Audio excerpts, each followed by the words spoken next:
Cannons of taxation, actually cannons के बजाय तुम प्रिंसिपल वर्ड यूज करो। इसको एग्जाम में क्या आ सकता है, प्रिंसिपल्स ऑफ टैक्सेशन। अभी बहुत इंटरेस्टिंग है ये, जब टैक्स लगाया जाता है, लगाता कौन है, टैक्स गवर्नमेंट। सो एडम स्मिथ जो है, ठीक है ना, एडम स्मिथ जो इकोनॉमिस्ट थे, जो इन्होंने गुड टैक्स सिस्टम के बारे में कहा था। तो कोई भी एक जो टैक्सेशन का सिस्टम है उसके कुछ कायदे हैं। तुम ऐसे किसी को भी टैक्स लगा दो वो नहीं चलता है। तो प्रिंसिपल्स ऑफ टैक्सेशन में नंबर 1 क्या है, कैनन ऑफ इक्विटी।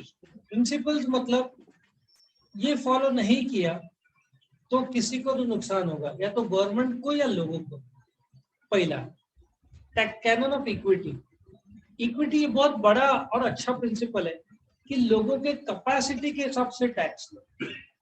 गरीब आदमी टैक्स कहाँ से भरेगा, तो इसलिए उसको इनकम टैक्स पहले 2.5 लाख तक माफ है, मतलब 20,000 रुपये महीने में घर चल सकता है। लॉजिक समझ में आया? जो करोड़ों रुपए कमाता है उससे ज्यादा टैक्स लिया तो भी चलता है, उसको कुछ फर्क नहीं पड़ेगा। तो कैनन्स ऑफ इक्विटी मतलब लोगों के इनकम और वेल्थ के प्रोपोर्शन के हिसाब से उनको टैक्स लगा, ठीक है। दूसरा कैनन ऑफ सिंप्लिसिटी। एक जमाने में टैक्स बहुत ज्यादा और कॉम्प्लिकेटेड था। अभी भी तुम कुछ कंसेप्ट देखोगे वो बहुत कॉम्प्लिकेटेड होंगे। तो एक कीप इट सिंपल। और एक जमाने में tax rate was, Indira Gandhi government के टाइम में टैक्स रेट वाज 97.5% तक पहुंच गया। 100 रुपए कमाओ 97.5 गवर्नमेंट को दे दो, वो उस समय का टैक्स रेट कुछ जगह पे था। और रिटर्न्स में इतना कॉम्प्लिकेशंस और ये सब था। अभी गवर्नमेंट सरल फॉर्म एक फॉर्म में हो जाता है, ऐसे गवर्नमेंट कर रहा है। तो कीप इट सिंपल। जितना कॉम्प्लिकेटेड करोगे, ऐसा भी जमाना था कि डिपार्टमेंट के लोग भी कंफ्यूज थे क्या चल रहा है, उसके अंदर के कायदे अपन देखेंगे। सैलरी चैप्टर में कॉम्प्लिकेशंस ऐसा है कि एचआरए के लिए डेफिनेशन ऑफ सैलरी में लूंगा बेसिक टीए कमीशन, यदि एंटरटेनमेंट अलाउंस रहेगा तो सिर्फ बेसिक सैलरी। तो बोलते ना बहुत ज्यादा कॉम्प्लिकेशन से लोग कंफ्यूज हो जाते और फिर टैक्स नहीं भरते। Canon of certainty. यदि तुमको बताया ना जाए कितना टैक्स भरना है तो लोग टैक्स भरेंगे नहीं। तुमको इसलिए 1 साल एडवांस में आता है ना टैक्स, कि ये साल तुम्हारा टैक्स रेट ये रहेगा। वंस यू नो तुमको कितना टैक्स भरना है, तुम्हारा 1.25 लाख टैक्स आता है तो 10-10 हजार महीना भरो, क्या प्रॉब्लम है। एडवांस टैक्स के डेट्स रहते हैं बट तुम महीने का भरो। तो सर्टेनिटी बहुत जरूरी है। यदि तुमको पता ही नहीं कितना टैक्स भरना है और बाद में एक झटका बैठेगा तो प्रॉब्लम होगी। आप जो एक कैश में काम करते हैं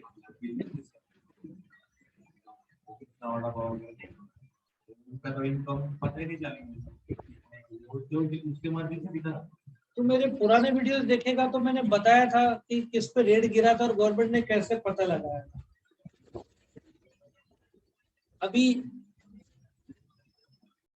अपन सोचते हैं कि गवर्नमेंट को पता नहीं रहता है। तुम एक बार इनकम टैक्स ऑफिस चले जाना, और मेरा बेस्ट फ्रेंड चार्टर्ड अकाउंटेंट है तो मेरे को पूरा न्यूज देता है क्या चल रहा है। इनकम टैक्स ऑफिसर्स, एक एमबीबीएस डॉक्टर है वो छोड़ के वो इनकम टैक्स ऑफिसर का काम करना। तो तुमको इतना बता दूं कि गवर्नमेंट को अंदाजा रहता है, रेट भी डालते हैं गवर्नमेंट। तूने जिसका नाम लिया उस पर रेट भी लगा था, रेट भी गिरा था। लेकिन गवर्नमेंट बड़े मछलियों को पकड़ता है, छोटे छोटे मछली हर जगह पे गवर्नमेंट पहुंच नहीं सकता क्योंकि टैक्स पेयर्स अभी बढ़ रहे हैं।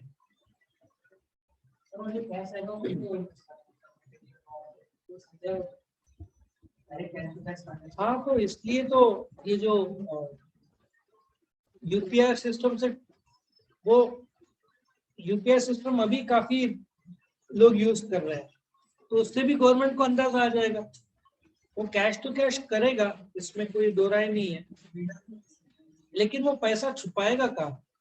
उसके पास 50 लाख जमा होता है, वो कैश 20,000 के ऊपर तो दे नहीं सकता, ठीक है ना? तो कहाँ जाएगा? कैश टू कैश कितना डील करेगा? व्हाइट में लाने के लिए कहीं ना कहीं उसको एंट्री लगेगा, और इनकम टैक्स डिपार्टमेंट तो क्लियर है, ये एंट्री तूने डाला तो पैसा कहाँ से है?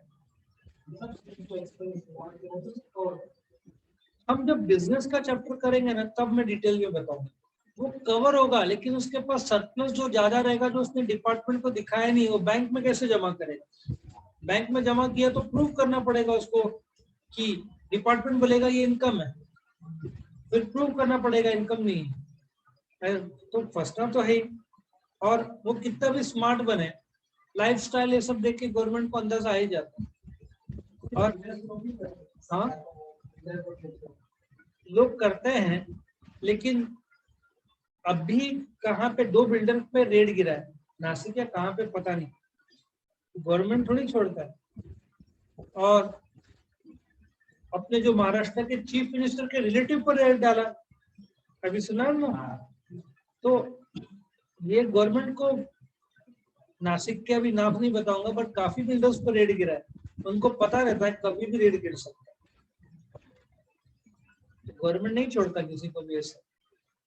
कुछ लोग करते हैं बदमाशी, लेकिन अभी आधार और ये सब इतना बढ़ गया है,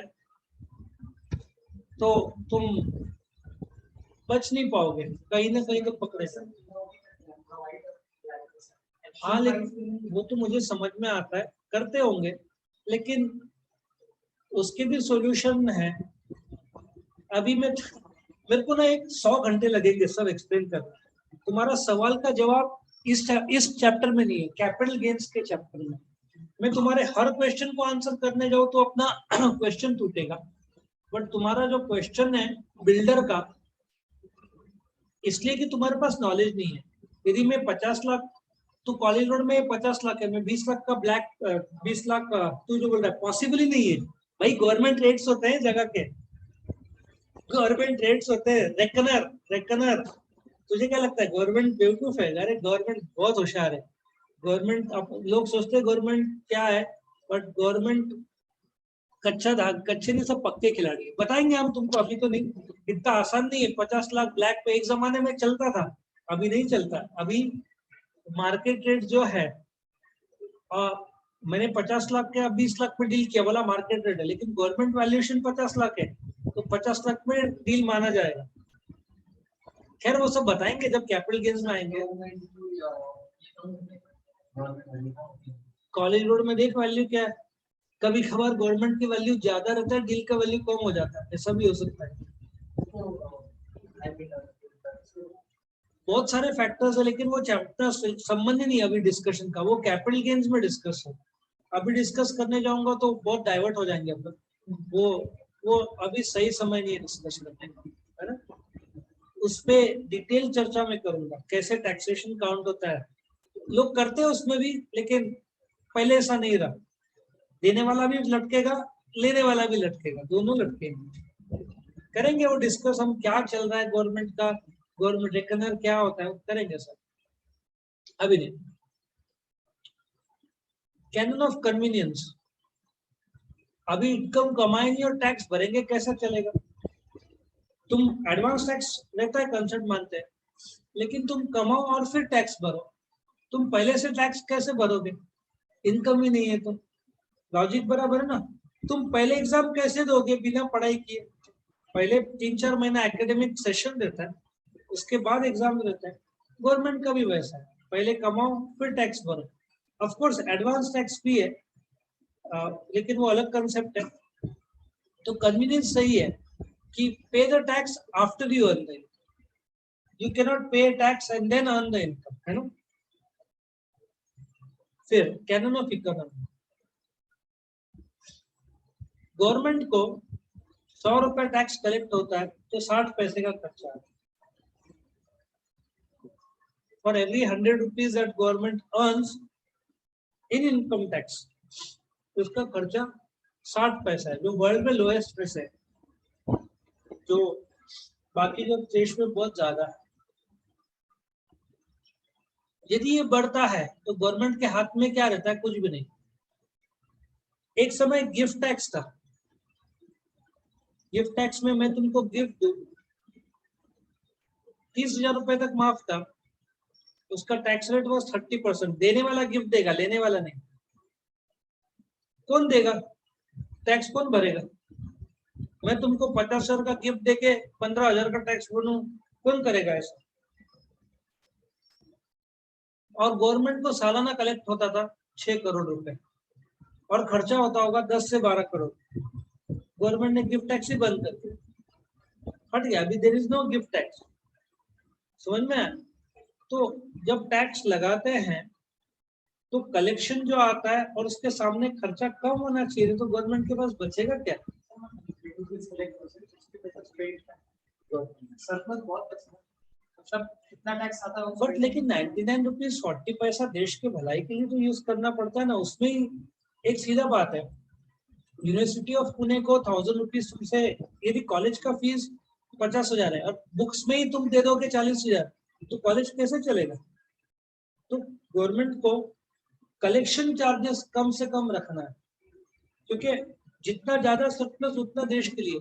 कलेक्शन चार्जेस बढ़ा, इसका मतलब ऑफिसर लोग कम हैं या ऑफिसर लोग का पगार ज्यादा है। लेकिन ऑफिसर थोड़ी देश को चलाते हैं, वो लोग तो इनकम टैक्स डिपार्टमेंट में है।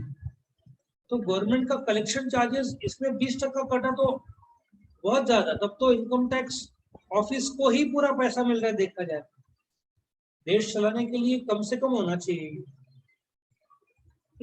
एक अंदाजा लगाया, यदि 1 लाख रुपया है तो कितना? 600 रुपया खर्चा।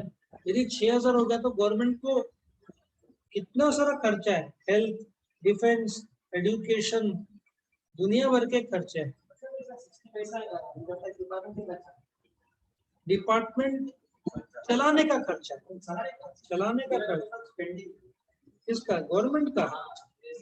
नहीं, गवर्नमेंट 2 मिनट में आउट हो जाएगा ऐसा किया तो, क्योंकि लोग बोलेंगे तुम देश के भलाई के लिए नहीं, खुद के जेब भरने के लिए कर रहा है। तू समझ नहीं रहा है, ये cost of economy is government का टैक्सेशन के लिए खर्च।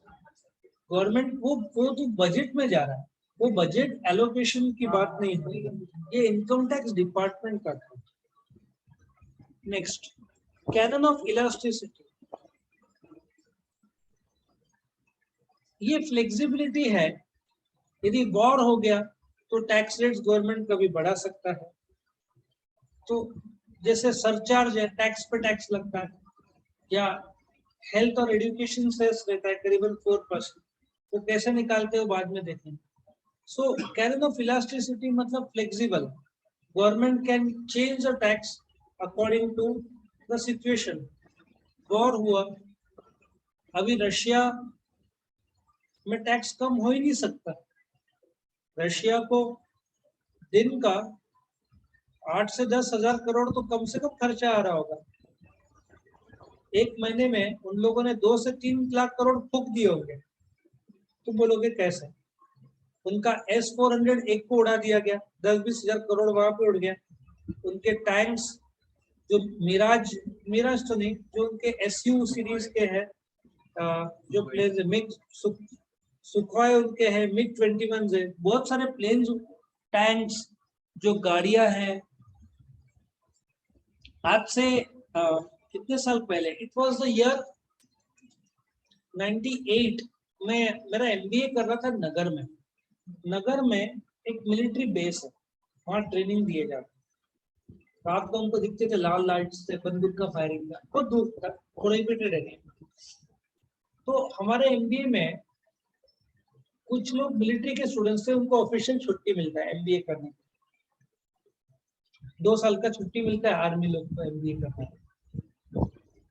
तो उन्होंने अरेंज कराया था हम स्टूडेंट्स को ट्रेनिंग देखने के लिए।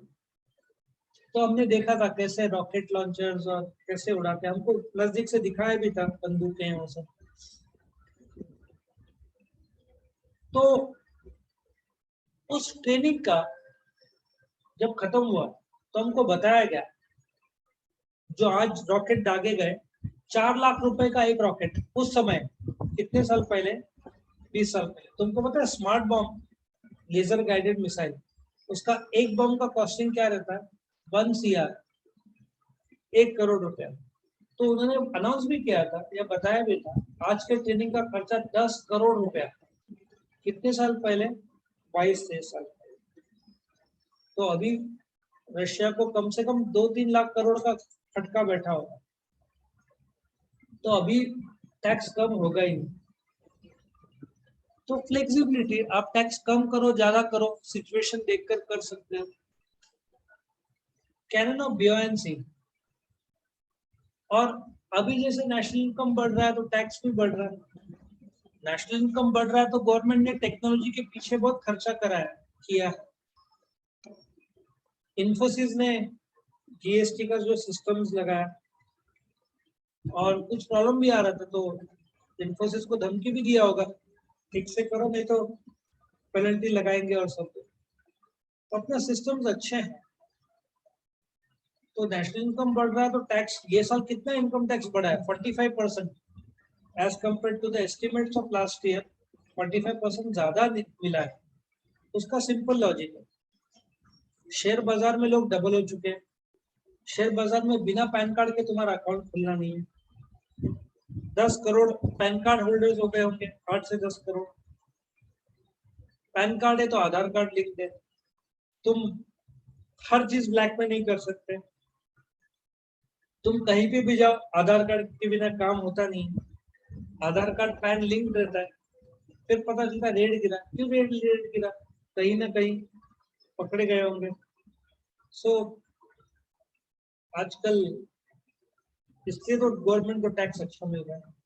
प्लस इंट्राडे के टैक्स रेट्स अलग रहते हैं, शॉर्ट टर्म के अलग रहते हैं, लॉन्ग टर्म के अलग रहते हैं, और यंगस्टर सब इंट्राडे करने में बिजी है। और अभी बिटकॉइन पे लगा दिया टैक्स, तो ये साल भी गवर्नमेंट, और गवर्नमेंट भी लॉजिक बराबर में, 1 करोड़ के ऊपर लोग बिटकॉइन में इन्वॉल्व है। तुझे ज्यादा पता होगा, तो बिटकॉइन में करता है। भारत में 1 करोड़ लोग डील कर रहे हैं। रम्मी सर्कल जैसे चीजों में कितना, कोई तो ऐड में मैंने शाहरुख खान को देखा था। तो लोग तो इन्वॉल्व होंगे ही, और यंगस्टर्स लोग को पॉकेट में सब कुछ चाहिए, तो उनका जरिया शेयर बाजार और रम्मी सर्कल, ये सब है बिटकॉइन। लेकिन bitcoin can be used but rummy circle no. Bitcoin चल सकता है, रिस्क है, लेकिन वो जुआ नहीं है। रम्मी सर्कल प्योर जुआ है। बिटकॉइन इन्वेस्टमेंट, रिस्की इन्वेस्टमेंट माना जाएगा, जुआ नहीं। सो मैं सिर्फ बोलूंगा संभाल के करो, लेकिन रम्मी सर्कल में बोलूंगा नहीं। तुम मुझे बताओ, तुमको पता होगा तो रम्मी सर्कल में कौन जीता है आजकल?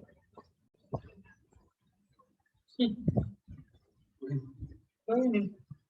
मैं 3-4 जन को जानता हूँ, एक 50,000 गवाया, एक 2 लाख गवाया, एक 3 लाख गवाया।